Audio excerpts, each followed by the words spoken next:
Tokutani lisusu mokolo ya lelo na rendez-vous na bino ya baimboka émission na bino bolingaka mingi loba bosolo toloba bosolo na République démocratique du Congo po ete mboka na biso ekende liboso. Bonne année na bino esengo ezali mingi vraiment kokutana na bino lisusu na année ya sika oyo pona kosolo na bino koyeba kotalisa bino actualité politique ya mboka na biso ndenge ezali koleka. Lelo tozali na esengo ya koyamba mwana mboka acteur politique oyo azali na kombo na ezali bongo ndeko Nimba Mpele de Basele. Ye azali acteur politique, azali ndeko ya diaspora aye na Kinshasa mingi vraiment pona koya kolandela maïnion surtout ezali koleka awa na kati ya actualité politique ya mboka République démocratique du Congo. Ndeko mbote ndeko Nimba pe bonne année na yo. Bonne année mbote ndeko Dadi. Oui, ndeko Nimba de Mansele ezali bongo vraiment émission na biso loba bosolo ndenge oye lelo vraiment loba vérité vraiment koloba bosolo ezali malamu po ete mboka na biso ekende liboso tokolobela likambo etali développement ya province na yo Mai Ndombe oyo bauti ko kabola kala mingi te province ya Bandundu ekabomi na miteni kasi yo se retrouvé na province ya Mai Ndombe. Tokolobela pe actualité politique toyebi biso surtout ma ezali koloba mingi na kati ya baimboka ya République démocratique du Congo na likambo etali dialogue pe élection. Kasi ndeko avant na banda entretien na biso bato mingi bazali komituna ndeko Nimba Mpele de Masele aumeli amona na kalisusu te na diaspora tozali komona ote na internet olekaka mingi toyokaka yo na ba télévision na biso pe awa na Kinshasa olekaka mingi kopesa makanisi na ya kitoko kasi pona nini silence boyo bungi ozomona na te pe lisusu toyoki ke ozalaki empoisonné loba bosolo ezali nini? Ndeko Dadi, merci mingi na ndenge oyambinga na émission loba bosolo. Bosolo eza na parti te. Bosolo eza ni na gauche ni na droite. Bosolo eza ni d'opposition ni de majorité. Parce que Bosolo etikala kaka Bosolo. Oui, ndeko nazaraki na mwa pasi na maladie. Mais origine nango ezalaki poison te. Toza bato Nzambe alobaki na mokili ndenge na kedebino boko souffrir. Mais na cadre ya ko souffrir o Nzambe asalaki ya na ba maladie o ezoya. Ngai na zalaki empoisonné te na yebi ke pepe kale ya yeba tuba na yebi ke comme na pichose la kata Kinshasa likambo etali poison moto ayoka diarrhée eza poison nyonso tout wana ezali ba les ont dit ezali mais ngana belaki maladie ou babengi enfin maladie te babengi accident na salaki accident vasculo cérébral donc babengaka AVC eza accident eza poison te et puis na bundani na accident ngo 6 mois yango yo nzoto ezongi pimbu donc AVC place à lobby o ya zakuna a lobby qui a pona qui place à babé il fallait pas y a pas dans pour ndengna bêtier ba coup de tête on dit baté tout moni vena ki nzoto ezongi makasi et puis esengo na biso komona yo lisusu en forme kasi question liboso to lobela nanu likambo etali développement ya province na yo ya Mai Ndombe. Enfin bozali satisfait bozali ebele na kati ya province ya Mai Ndombe bolingaki ke Mai Ndombe lelo e comme province ben impression na yo ezali nini? Mais ezali esengo munene pour to komi province autonome séparée na Kwilu na Kwango. Oyebi bien que banakala to laki na kati ya Bandundu mais biso bana Mai Ndombe na kati ya gouvernement central na force politique to banako mona na te na kati ya Bandundu parce que to laki toujours étouffé par les Congolais et les Kwilu. Pour bango baza ebili nde babanaki ko sala ke biso to mona na te. Siko to sepeli na découpage parce que bana Mai Ndombe baza na province na bango autonome oyo babengo comme province de lac Mai Ndombe. Na sepeli pe lisusu mingi parce que province wana lelo eza ko kambama na oyo yanga ndeko Gentili Ngobila Gentini Ngobila qui est mon frère et qui n'a pas fait mbote na base qui lelo totika makambo etali division na kata Mai-Ndombe biso nyoso tout to sangana autour ya Gentini Ngobila Mbaka de telle sorte que to relever défi ya développement ya Mai-Ndombe parce que oyebi que province na biso ezwaki retard mingi po ezalaki domaine privé il y a roi de Belgique, il y a famille royale belge. Alors, étant domaine privé, Belgique étant État, les réseaux, ça programme de développement, il y a Congo, il y a colonie, il y a Congo, à ça qui activité mon côté, n'a pas une parce que les Araki n'est une dako privé, il y a roi. C'est pour cela au monde que et pas d'habitude, bah la zate, courant zate, même la communication, il y a une nouvelle technologie, zate, toujours un coup tout la carte à brousse. Parce que Bandakala, tout à qui intégré dans le programme, il y a développement, il y a Belgique en tant que colonie pour tout qui domaine privé, il y a roi. Na évité ce qui le col tokomi autonome, ce qui tokoki porter ta plainte et pas il y a famille royale belge pour rattraper retard où ça mais ça c'est une autre question. Mais le lot, tu as un single télémi pour te relever défi ba potentialité eza ebele eza ko dépendre quand na bino et pardon quand na biso et ko dépendre na biso dingo loba surtout di kamel di boso l'unité ya bana Mai-Ndombe sans l'unité wana moyen vraiment to relever défi à développement ezate unité ya Mai-Ndombe kasi tozali koyoka pe kuna na Mai-Ndombe ezali na ba problème ethnique ebele lelo bozui province na bino et komi ya bino moko beaucoup ça nini pour na ko relever ba défi surtout likambo etali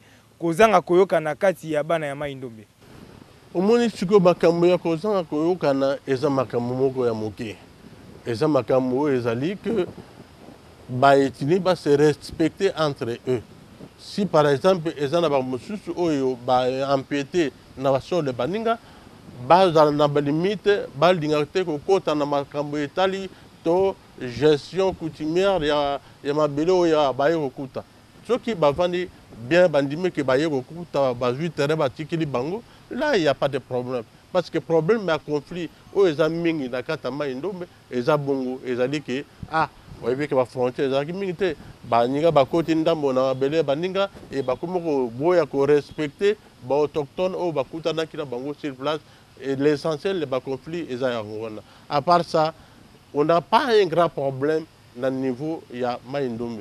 Je crois qu'avec Gentini, comme la capacité, il y a entrepreneuriat, je crois que tout rassembler autour pour vraiment tout relever des défis et le développement. Tout mettre la division à côté, tout mettre l'intérêt personnel de l'ethnie à côté, tout la vision de notre province, la vision de la province, tout relever, tout faire vivre en haut.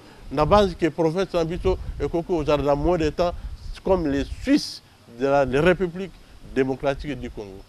Oui, ndeko nimba mpele de Bansele ozali acteur politique ya province ya Mai-Ndombe place na ona Mai-Ndombe ezali nini pe okoyi kosala po ete Mai-Ndombe lelo est développé.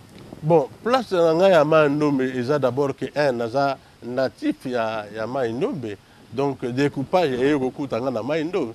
Ce n'est pas qu'il y a un coup de découpage, parce que depuis que Botama, Nazana Mai-Ndombe, Nazana Mabele, Nabizakuna. Donc, place actuellement comme tel, Nazana Kata équipe, Oyo, Gentini Ngobila mettre en place. Pour l'année, parce que Oyebi, au moment où il y a dirigeant, il y a le coach.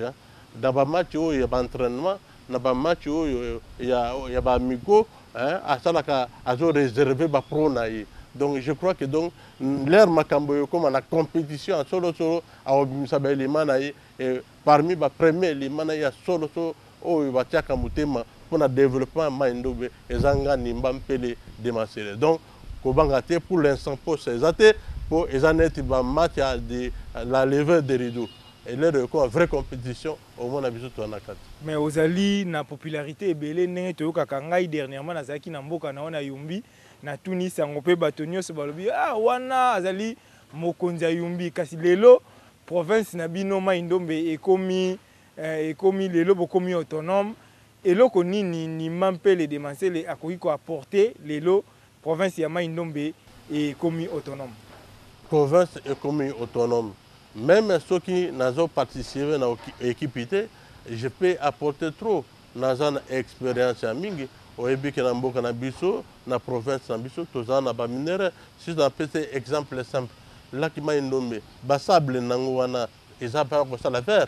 Alors, en tant que Nimba, je peux aussi intéresser les partenaires étrangers en accord avec l'autorité de la province pour investir dans le domaine de la pétrole, de la forêt, de développement, de développer le tourisme. Donc, tu as vraiment la possibilité, la potentialité pour que la province ait été calamité. Et comme dans la diaspora, avec mon carnet d'adresse, je peux apporter, je peux faire en sorte que l'investisseur va s'intéresser à la province pour son développement.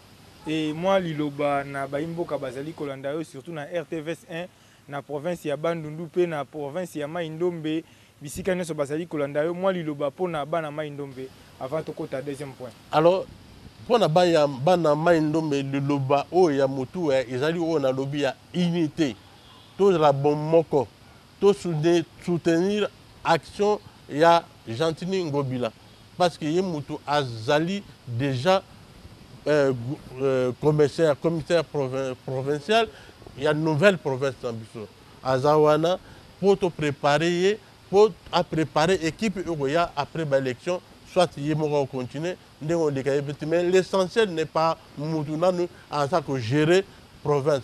L'essentiel pour la biso, c'est-à-dire que tout ça en ambition, moko aya na contribution na ye, pour na keto kamu isabatu na ndenge province ambition. Parce que vous voyez bien que les tozana qui na bandundu ensemble na mai na kwango na kwilu bango bazo coiffé Mai Ndombe en termes de gouvernance poste, mais par contre en termes de recettes c'est Mai Ndombe mutabana ko pesa recette mingi ko leka kwilu na kwango. Alors aujourd'hui ba recette ango eza entre les mains ya biso moko bana Mai Ndombe. Donc vraiment se mettre au travail pour que province na biso asika et comme ça la province est belle.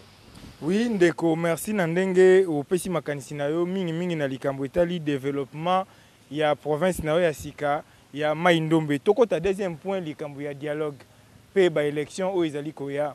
Ndeko nimba mpele nalandaka o mingi na internet o salaka ba point de vue ya kitoko ebele concernant mboka na biso, concernant actualité politique, concernant maenyo surtout ezali koleka na kati ya politique ya mboka na biso kasi motuna ezali lelo tokomi na 2016. Analyse politique nini ozali kosala par rapport à la situation actuelle de la République démocratique du Congo?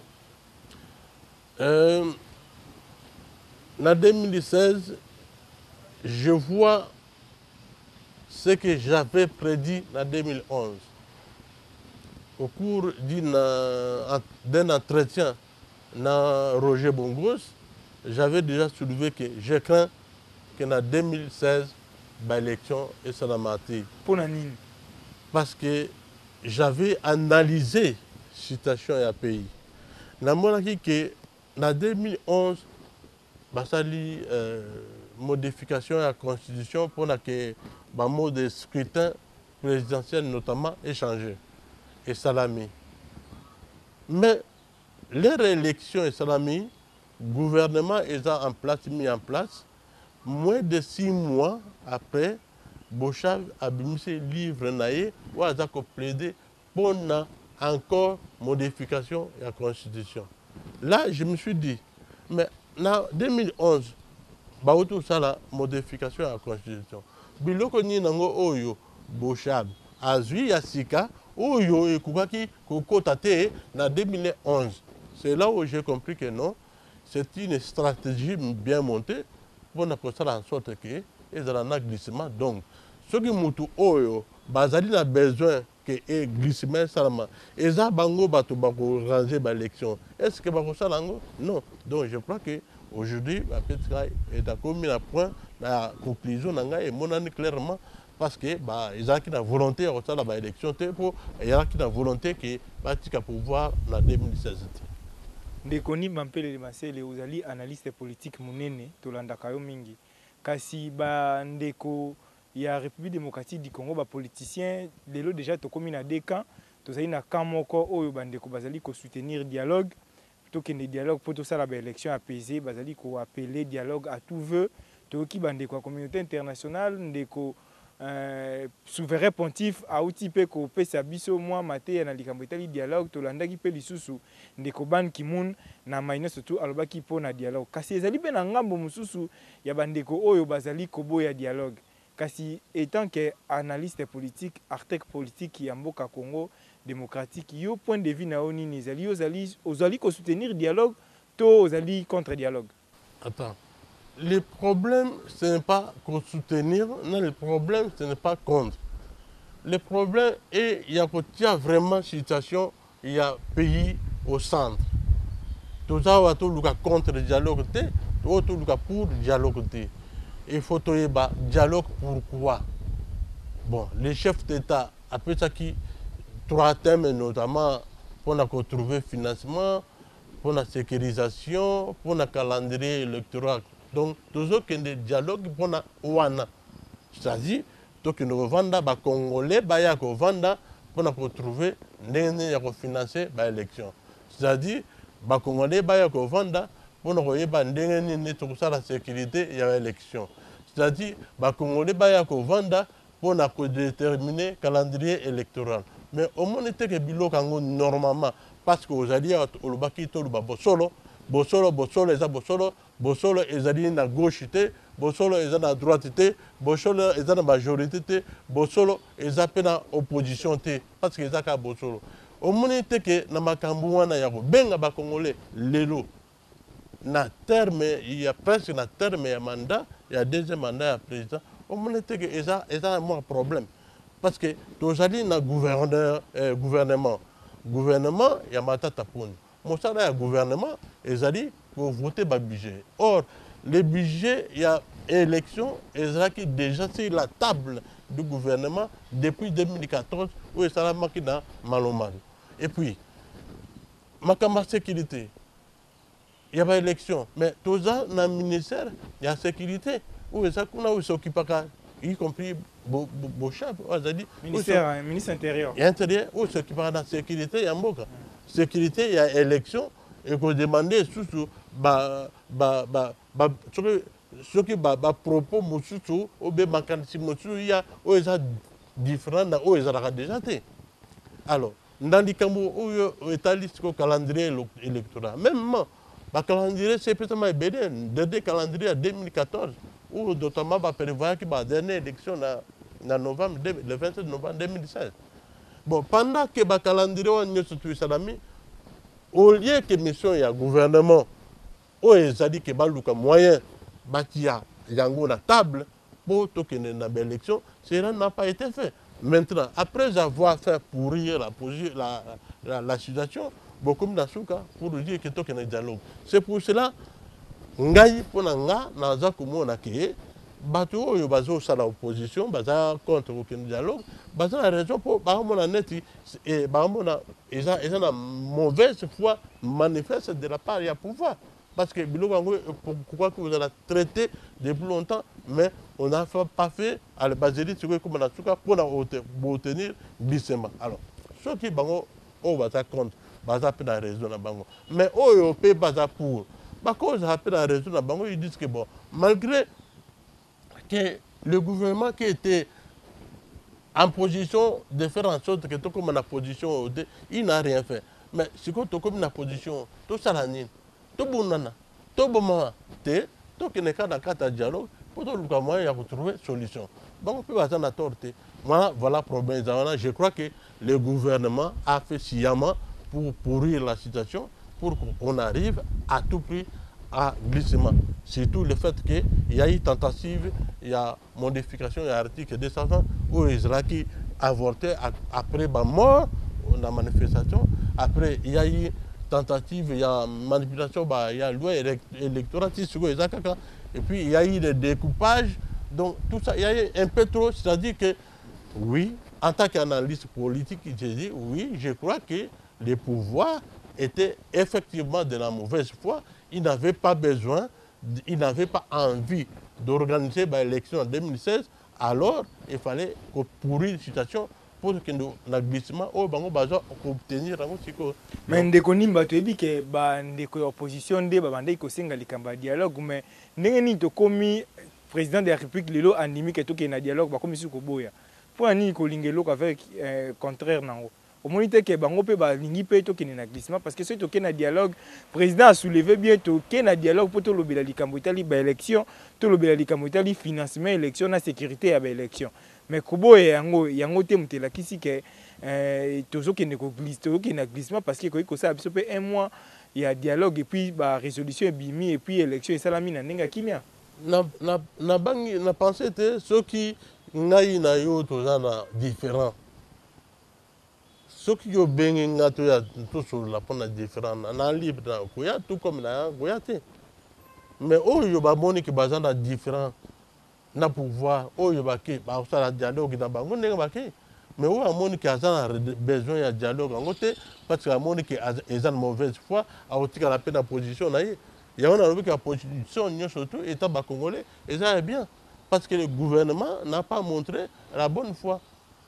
Alors baninga pe bakoki komona ke par biais ya dialogue ezali ko pe ça y est au moins ma papou ya ko continuer na ndenge alingaki pour donc comme on a déjà nous ça critique vaut mieux ne pas y aller parce que aller ou pas on arrivera toujours dans le glissement donc à quoi sert d'y aller voilà oui bande ko bazali ko boya dialogue yo pe ndenge na landi yo ozali vraiment favorable na dialogue te ndenge na landi non non lobi bongo te parce que ngai na za traditionnaliste na mboka na biso balobaka boy na motende autochtone ya bolobona yumbi balobaka boy balimali tum kambilako balimali tum kambilako c'est-à-dire quand on vous appelle il faut déjà répondre oui et partir maintenant quand on vous propose des choses que vous n'êtes pas d'accord à ce moment-là on bakina boy alors ba bengi dialogue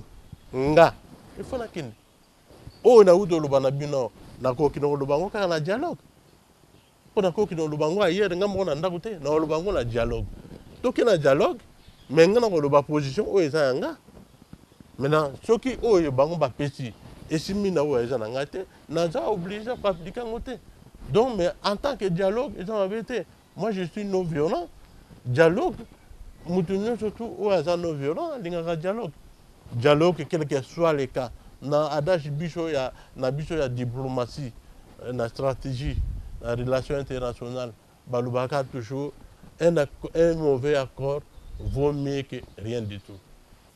Oui ndeko ni mapele tozali kolanda gouvernement auti koloba na biso azolo batango yiso seni azali koloba tango yiso ke mbongo ezali te moyen ba élection esalama te yango wana bandeko mususu déjà ya acteur politique bazali ko senga ke na situation to komi oyo to ke na biso déjà na transition ya 3 ans pour na kokende ko sala ba élection apaisée point de vue na ezali nini na likanisi ya mwana mboka Steve Mbikai na qualité que point de vue il y a transition il y a 3 ans et ça bien été parce que na petit exemple il y a transition il y a 1+5 et Zraki de 2003 à 2005 il y a 3 ans et Zraki partage le pouvoir chaque parti a Zraki na ministère na za gérer na mbongo na za gérer pendant cette période regardez bien le pays il n'y a jamais eu une action, il y a développement pour le pays. Mais au monde qui quand même que les élections, aux ans de gouvernement, au désigné, au l'Assemblée sapi, au monde bien qu'il y a quand même action, au ça n'a pas de gouvernement, au gouvernement, tata, moji tout comme ça. Parce que les gens n'ont tout pour que bien pas responsable. Alors, on a dans l'ingité pour qu'il y ait la transition, où il y a le gouvernement national, ça c'est pour régler le pays. Si vous n'avez pas eu l'argent pendant des mandats, ou pendant un mandat de 5 ans, est-ce que vous allez avoir l'argent dans 3 ans, il y a transition, au moment même que chacun aura comme partage et gâteau? Non. Je crois que le gouvernement, un État, ne peut pas aller crier à gauche, à droite qu'on n'a pas l'argent. Ce n'est pas un individu. L'État, ce n'est pas moi. L'État a tous les moyens d'avoir l'argent. Le budget est là. S'il n'y a pas l'argent, il y a une dose de mauvaise foi. Je regarde la façon dont on a parlé en 2011. Il n'y avait pas l'argent pour organiser des élections. Pour ce qui est des élections, il faut servir en faveur, il y a pouvoir, il y a eu l'argent. Et même à ta coûte d'élection, ils ont organisé en cascade, mais leur coût d'élection, et que les résultats les pays et qui coûtent bien malgré que boudé. Malgré que boudé, que ce que l'élection est quitté. Toujours sur 5 ans, où te reconnaître l'équipe mise en place à partir de l'élection ou de Boudaki.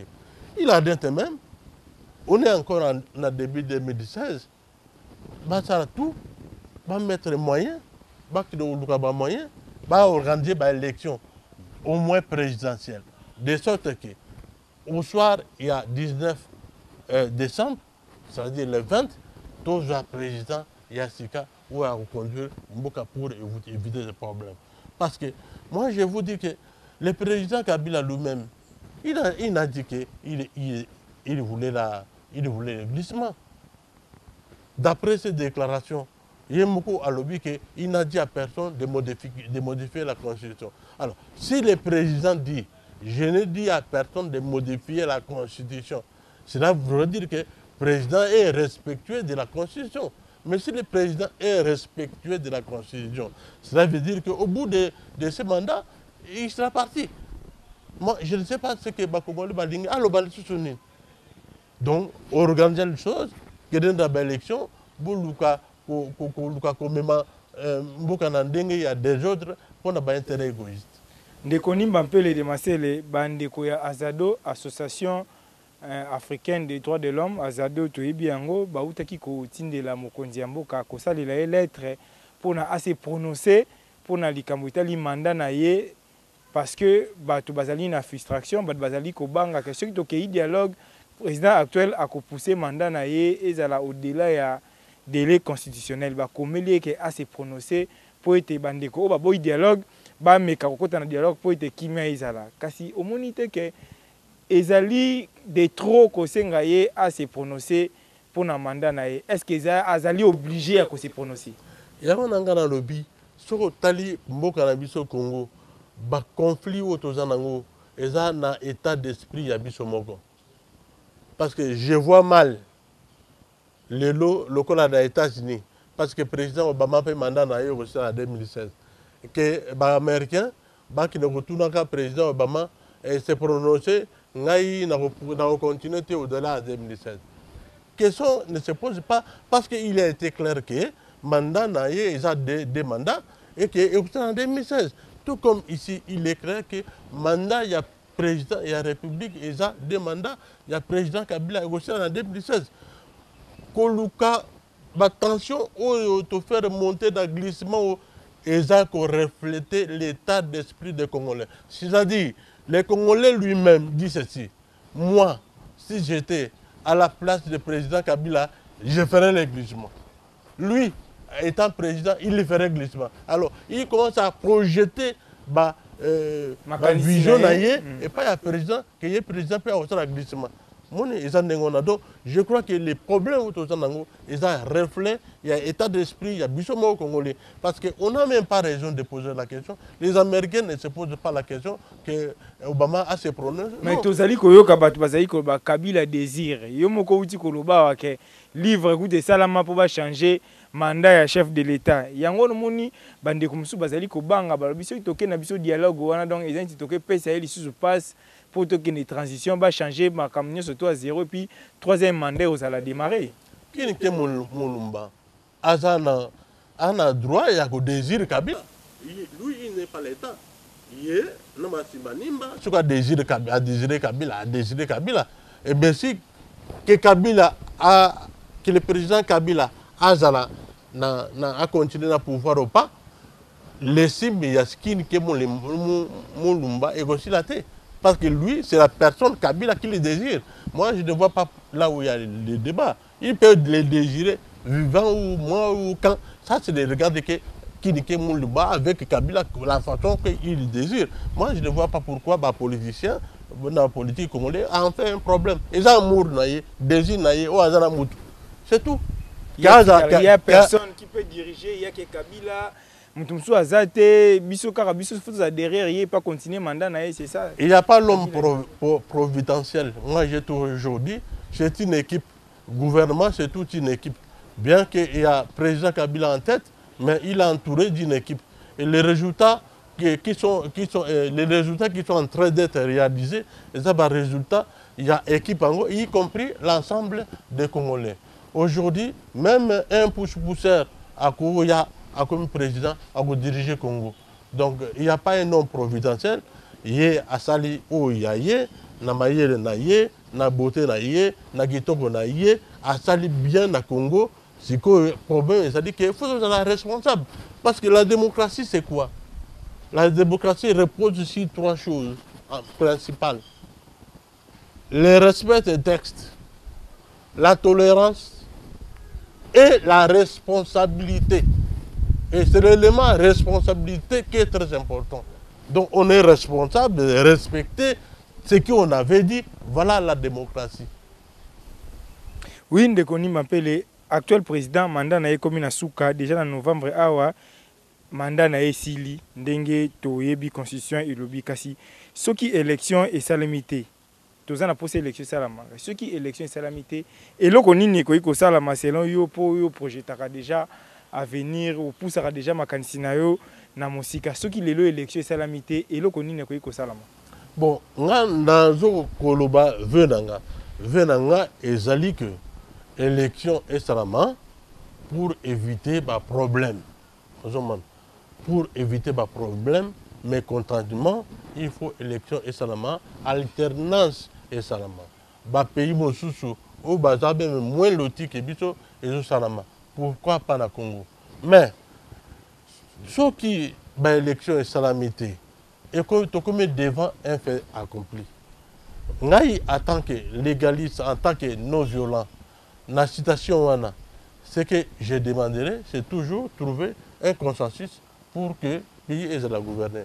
Dans le scénario, soit le président Kabila lave les mains, bon, maintenant, dans ici, le coup na boy nanga mindono bossa qui ba élection té bino ba congolais il fallait organiser ba élection pour organiser l'élection té ngai charge nanga na zara kenango et zaki 2 ans charge ngo ils a tellement kilos ko kuma mboka ezali kamba pasi na ko continuer ko supporter poids ya kuma mboka té na longwe nanga botala ndenge bo gérer pour pays na biso bino on a une possibilité là dans ce cas otika pa nani ezali kama otika to tala siko. Parce qu'à partir, après 2016, il n'y a plus des institutions. Tout est hors la loi. Il n'y a plus de légitimité. Même Sénat depuis 2011 est dans la légitimité. Après 2016, ce qui est Parlement est dans la légitimité. Gouvernement est dans la légitimité. Donc, comme on a payé où les alliés non légitimes, c'est qu'il y a risque que l'anarchie est salement. Parce que si on a voté pour 5 ans, ceux qui ont surtout députés, on a voté loi pour l'ambour d'Angate. On est de quoi? Alors, il y a comme anarchique. Donc, c'est pour cela, pour éviter tout ça, soit l'élection est salami à faire récit, soit après, le président Kabila a besoin de Makambo, Bovandi, Boluki, Platine, à voter à pouvoir, à ce que les gens ont accueilli, soit c'est bon, ce qui a continué. Mais moi, je ne suis pas d'accord. Il y a transition avec le gouvernement, il y a union nationale. Là, je ne suis pas d'accord. Ndeko Nimba Mpele de Masele, tozali ko poussa na petit à petit vers fin émission. Kasi mikolo oyo, tozali ko landa ba télévision, ba radio, tozali ko landa ba déclaration, il y a acteurs politiques ya mboka Congo. 2 camps et salami. Ezali na camp mususu bazali koloba ete soki tokomi na décembre. Élection et salamité, bazali ko présenter déjà article 64. Bako bimisa population libanda pour ko manifester pacifiquement la ndenge article 64 lobi ba mettre en échec mutunyo surtout oyo akomeka po groupe d'individus o bako linga ko zwa pouvoir na makasi article 64. wana ezali cas ya opposition bazali ko bake to manifester contre bato oyo bakolinga ko s'éterniser na pouvoir. Mais tozali pe koyoka na cas mususu ya majorité présidentielle bazali koloba ke soki bato babimi libanda tokosala répression sanglante tolingi te bato bakufa bato babima te po soki bato babimi libanda masasi ekobetama tozolanda bango biso so tozolanda kasi bavictime ya likambo wana ezali population na ndenge apocalypse ezali déjà kolobama na monoko ya bato tokoki kosala nini mpona koevite yango. De toute façon, moi je ne crois pas à l'apocalypse, na croire nango te. Parce que j'ai beaucoup étudié président Kabila. Aza mutu oyo a respectaka parole, ba texte. Notre tout le ba eza ba spéculation. Président les Kabila 19 ezaki spéculation te ba mekaki yango to moni ba kufi. Dans le but là aza na kata gouvernement a saraki baction pour commettre ordre. Ils ont ba attribution ya gouvernement. Mais naïbi que Apocalypse et vous arrêtez en 2016 et que tu retrouves toujours terrain et entendre. Mais la légalité et vous avez bateau au hasard pour défendre votre position et l'article 64. Pour Bango, vous avez toujours prescrit la constitution. Mais par contre, bateau va commis illégitime, c'est-à-dire gouvernement tout. Au hasard de choses mandatées, mais prendre les armes, tirer contre la population, et c'est la trahison. Et c'est interdit par notre constitution. C'est hors la loi. Donc, nous avons conseillé Bango d'utiliser des armes contre la population, ou basant encore dans les droits, il y a utiliser l'article 64. Pour ce que Delango et l'équipe, Bango, Bakomi, Bango, c'est légitime. Et ça, nous avons mandat les sous-soutés. Comme les individus. Alors, tirer sur les gens, c'est comme tu es bandit. Alors,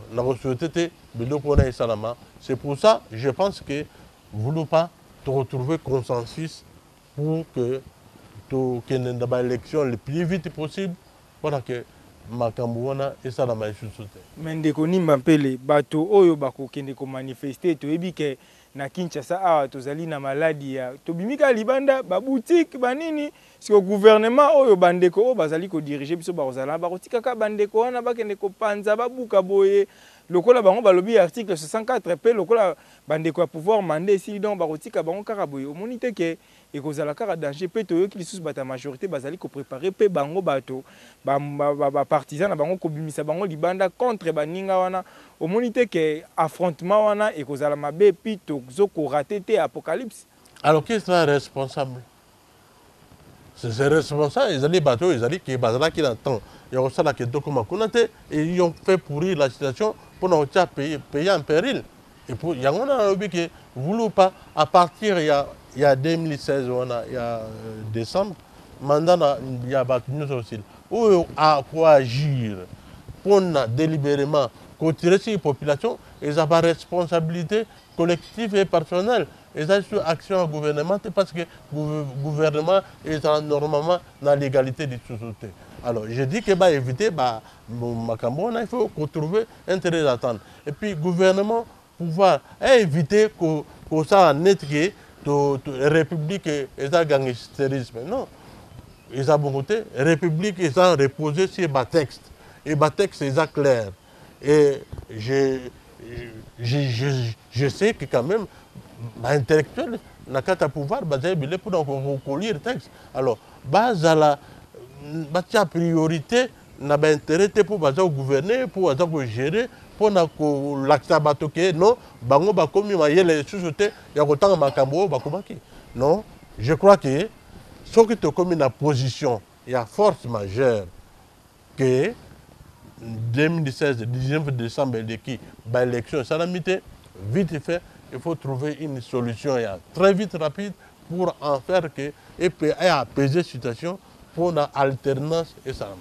Conclusion de l'émission et l'élo et Zalino. Conclusion ezaboyi. Dans ce pays, dans l'équipe, on a fait sa contribution dans l'actualité du pays. Dans Sengi, dans Congolais, tous na retenu. Na sengi na ba Congolais pays na biso to souffrir trop so bani na 2060. 7 jours après l'indépendance, tu as qui déjà n'a pas de problème. Ti sikoyo, ba maman ba 5 millions de monde na est et tous les jours ba Congolais ba zo kufa. Et ba zo kufa même en cherchant de vivre. Nous n'avons pas la paix alimentaire, nous n'avons pas la paix tout court, mais tant aux alliés, ils ont mieux par rapport à Oyo, tout de quoi dire. Tout tourner, regarde vers l'avenir. Tout mettre un peu d'eau dans nos verres pour nous servir l'intérêt de la nation. Ce qui est commis en 2016 et l'équipe. Ils ont qui volonté à pouvoir que tout est à la bonne.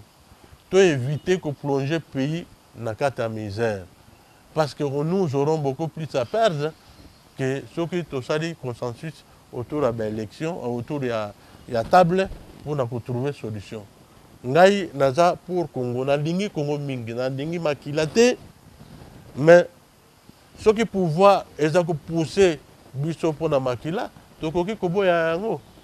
Mais kobo ya keba pousser biso pour na makila, ils ont été qu'on dit que bango va voir na pouvoir longuement. Non, on peut aller dans la négociation. Sur 6 mois, tu commences à la élection. Ce qui peut glisser, ça dit qu'à 6 mois, ce n'est pas un problème. On supporte pour que Mboka et que na mobuluté. Tout profiter, tant les autres que nous tout ça, tout construire la démocratie. Démocratie, ils ont toujours facilité. Et surtout la démocratie, où ils ont imposé l'Occident, ils ont facilité. Parce que je pense que la démocratie, c'est quelque chose qui se cultive dans tout le peuple, dans la population. C'est-à-dire que je mets ça démocrate, dans tolérant, dans bien nos voisins, je suis responsable de la famille, dans des opinions contraires, je respecte la différence. Voilà ma cambo, ils ont déposé cette démocratie. Mais si on est bien dans un individu congolais individuellement, on a bien que encore démocratique. Mais si les individus ne sont pas encore démocrates, ce n'est pas l'État qui va être démocrate, parce que l'État ils ont été parce que l'individu va être l'État. Donc, tous dans la patience, tout forcer la démocratie et on peut malé. On a pris exemple la France. Les Français ont fait la révolution en 1789. Ils ont mis le roi na bango.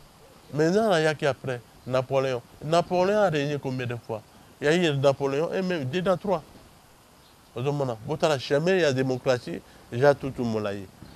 Makambo ils ont le Kamasiko, ils ont la deuxième république.